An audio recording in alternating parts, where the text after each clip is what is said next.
Hello ಗುರುಗಳೇ, ನಮಸ್ಕಾರ. ಎಲ್ಲರೂ ಚೆನ್ನಾಗಿದ್ದೀರಾ ಅನ್ಕೊತಾ ಇದ್ದೀನಿ. ನಾನು ಚೆನ್ನಾಗಿದ್ದೀನಿ, ನೀವು ಹೆಂಗಿದ್ದೀರಾ?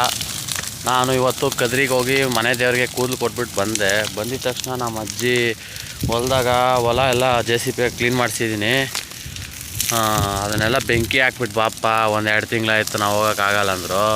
ಇದನ್ನು ಅಣಿಸಿ ಒಂದು ಬೆಂಕಿ ಪಟ್ಟಣನೇ ಖಾಲಿ ಅದು ಲಾಸ್ಟಿಗೆ ಅಂಟ್ಕಂತು. ನೋಡಿರಿ ಹೆಂಗೆ ಉರಿತಾಯಿತ್ತು ನೋಡಿರಿ. ಇಲ್ಲಿಂದ ಹಿಡಿದು ಇದು ಯಾರೋ ಬೇರೆಯವರು 4,000 ಕೊಟ್ಟವ್ರು, ಬರೀ ಒಂದು ವರ್ಷಕ್ಕೆಲ್ಲ ಪಾಪ ಹಂಗೆ ಕೊಟ್ರಿ. ಹುಲ್ಲು ಹಾಕೋಣವ್ರೆ. ಮಾಡ್ಕೊಳ್ಳಿ ನಮಗೂ ಇನ್ನೂ ಒಳ್ಳೇದೆ. ನಾನು ಇದ್ರಾಗ ಏನಾದ್ರು ನೇಳಿನ ಗಿಡ ಹಾಕ್ಬಿಟ್ಟು ಹೆಂಗಿದ್ರೆ ನೀರು ಇವ್ರದೆ ಓಸಿಯಾಗೆ ಗಿಡಗಳು ಬೆಳೆಸ್ಬಿಡ್ತೀನಿ. ಇನ್ನೊಂದು ಇದು ಎಲೆ ನನಗೆ ಹೆಸ್ರು ಗೊತ್ತಿಲ್ಲ ಕನ್ನಡದಾಗ. ನಮ್ಮ ತೆಲುಗುನಾಗ ಕೊಂಡೆ ಹಾಪಾಕ ಅಂತಾರೆ ನೋಡಿ. ಕುರಿಗಳ್ಕ ತಿನ್ಸೋದು ನೋಡಿ. ಇದು ಉದ್ದಗೆ ಅವೇ ನನಗಿನ್ನೂ ಒಳ್ಳೇದು. ಗೌರ್ಮೆಂಟ್ ಅವರು ಕೊಟ್ಟಿದ್ದೀರಿ ಫ್ರೀಯಾಗೆ. ಇದು ಹಂಗೆ ಬೆಳೆಸಿದ್ದೀರಿ ನೋಡಿ. ಸುತ್ತ ಅದೇ ನೋಡಿ, ಇದೆಲ್ಲ ಜಮೀನು ನಮ್ಮದೇ. ಇಲ್ಲಿಂದ ಒಂದು 3 ಎಕರೆ ನೋಡಿ JCB ಎಲ್ಲ ಮಾಡಿಸಿದ್ದೀರಿ.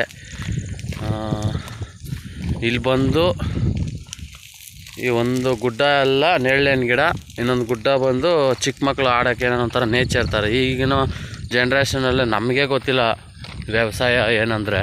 ಇನ್ನು ಮುಂದಿನ ಥರದಲ್ಲಿ ಮಕ್ಕಳಿಗೇನು ಗೊತ್ತಾಗಲ್ಲ.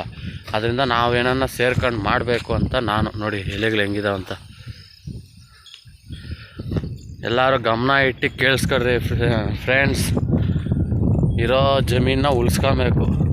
ಇನ್ನಂತೂ ದುಡಿಯೋಕ್ಕಾಗಲ್ಲ. ಯಾಕಂದರೆ 1 ಎಕರೆ ಬಂದು 2 ಕೋಟಿ 1 ಕೋಟಿ ಯಾಕಪ್ಪ? ನಮ್ಮ ತಾತಂದಿರು ನಮ್ಮ ಅಪ್ಪಂದಿರು ಕೊಟ್ಟಿರೋದೇ ಸಾಕು. ಅದನ್ನು ಉಳಿಸ್ಕೊಂಡ್ರೆ ಸಾಕು. ಇನ್ನೊಂದು ಮಾವಿನ ಗಿಡಗಳು ಹಾಕಿದರೆ ಎಲ್ಲ ಕಿತ್ಕೊಂಡು ಬಿಸಾಕ್ಬಿಡಿ. ನೋಡಾಗ ಆಗಾಗ ನೇರಳೆಹಣ್ಣು ಗಿಡ ಹಾಕಿದ್ದೆ ಒಂದು, ಇಲ್ಲೈತೆ ನೋಡಿ ನೇರಳೆಹಣ್ಣು ಗಿಡ. ಹಿಂಗೋ ಬದುಕೋಣೈತೆ. ಇದಕ್ಕಂತ ಸಕ್ಸಸ್ ಆದ್ರೆಗನ ಒಬ್ಬೊಬ್ಬರು ನನ್ನ ಯೂಟ್ಯೂಬಲ್ಲಿ ಯಾರು ನಾನು ಸಬ್ಸ್ಕ್ರೈಬ್ ಮಾಡ್ಕೊಂಡು ಲೈಕ್ಸ್ ಕೊಡ್ತಾರೋ ಅವ್ರ ಹೆಸರಲ್ಲಿ ಒಂದೊಂದು ಗಿಡ ನೆಡ್ತೀನಿ ಅಂತ ಪ್ರಾಮಿಸ್ ಮಾಡ್ತಾಯಿದ್ದೀನಿ. ಈಗಂತೂ ಲೈಕ್ಸ್ ಇಲ್ಲ, ಬಟ್ ಇನ್ನು ಸ್ಟಾರ್ಟಿಂಗ್ ಅಲ್ಲ ಇದು. ನನಗೂ ಬೇಜಾರಾಗ್ತದೆ ವಿಡಿಯೋನಲ್ಲಿ ಮಾತಾಡಬೇಕು. ನನಗೂ ಒಂಥರ ನಾಚಿಕೆ. ಆ ನಾಚಿಕೆ ಅನ್ನೋದು ಪಕ್ಕಕ್ಕೆ ಇಕ್ಬಿಟ್ಟೆ. ನಾನು ಟ್ರೈ ಮಾಡ್ತಾಯಿದ್ದೀನಿ. ಇನ್ನು ಇದೊಂದೇ ಅಲ್ಲ, ನಂದಂತೂ ಕಂಟೆಂಟ್ ಏನೂ ಇಲ್ಲ. ಇಂಥ ಕಂಟೆಂಟ್ ಅಂತೇನೂ ಇಲ್ಲ. ಇನ್ನು ಬೇಜಾನ್ ಐತೆ ಕಂಟೆಂಟ್ಗಳು. ಬಟ್ ಆ ಸಸ್ಪೆನ್ಸಾಗಿ ನಾನು ಮಾಡ್ಕೊಂಡು ಹೋಗ್ತೀನಿ ಅಪ್ಪ ಅಷ್ಟೇ. ದುಡ್ಡಿದ್ದಾಗ ಮಾಡ್ಕೊಬೇಕು. ಯಾಕಂದರೆ ದುಡ್ಡಿದ್ರೆ ತಾನೆ ಎಲ್ಲ ಕಡೆ ಹೋಗಿ ಓಡಾಡ್ಕೊಂಬರೋಕ್ಕಾಗೋದು. ಸುಮ್ಮನೆ ಸಾಲಗಳು ಮಾಡ್ಕೊಳಕ್ಕಾಗ್ತದೆ ನೋಡಿ.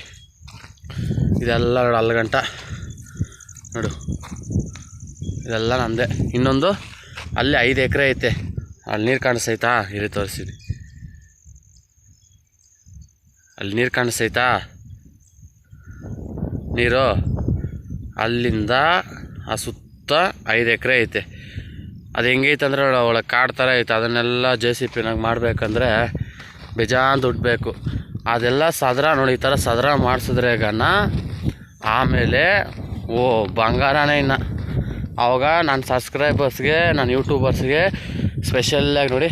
ಈಗ ಇಷ್ಟ್ರಾಗೆ ರಿಸಾರ್ಟ್ ಥರ ಮಾಡ್ತೀನಿ. ಇದು ಒಂದು ಗುಡ್ಡ ಇಲ್ಲ, ಇದ್ರಾಗ ಅರ್ಥ ಒಳ್ಳೆ ನೇಚರ್ ಥರ ಬಂದು ಶನಿವಾರ ಭಾನುವಾರ ಆರಾಮಾಗಿ ರೆಸ್ಟ್ ಮಾಡ್ಕೊಂಡು ಹೋಗ್ಬೋದು ನೋಡಿ. ಕುರಿಗಳ್ಕ ಇವೆಲ್ಲ ಮರಗಳು ಹಾಕಿಸಿದ್ದೀನಿ, ಸುತ್ತ ಹಾಕವ್ರೆ. ಚೆನ್ನಾಗೈತೆ. ಮತ್ತು ಇನ್ನು ನೆಕ್ಸ್ಟು ಪ್ಲ್ಯಾನ್ ಬಂದು ನೇರಳೆಹಣ್ಣು ಗಿಡ. ಅದು ಮಾತ್ರ ಸಸ್ಪೆನ್ಸ್ ಹಾಕಿದ್ದೀನಿ. ನಮ್ಮ ಕೋಲಾರ ಡಿಸ್ಟ್ರಿಕ್ ನಮ್ಮದು. ಎಲ್ಲರೂ ಏನಂದರೆ ಮಾವಿನ ಹಣ್ಣು ಜಾಸ್ತಿ. ಇಡೀ ವರ್ಲ್ಡ್ಗೆ ಫೇಮಸ್ ನಮ್ಮದೇ ಕೋಲಾರ ಡಿಸ್ಟ್ರಿಕ್ಗೆ. ಬಟ್ ನನಗೆ ಮಾವಿನ ಗಿಡ ಬರೋದು ಲೇಟಲ್ಲ ಸ್ವಲ್ಪ. ಅದಕ್ಕೋಸ್ಕರ ನನಗೆ ಯಾಕೋ ಇಷ್ಟ ಇಲ್ಲ. ನೇರಳೆಹಣ್ಣು ಗಿಡ ಹಾಕ್ಬಿಟ್ರೆಗನ ಬೆಸ್ಟು.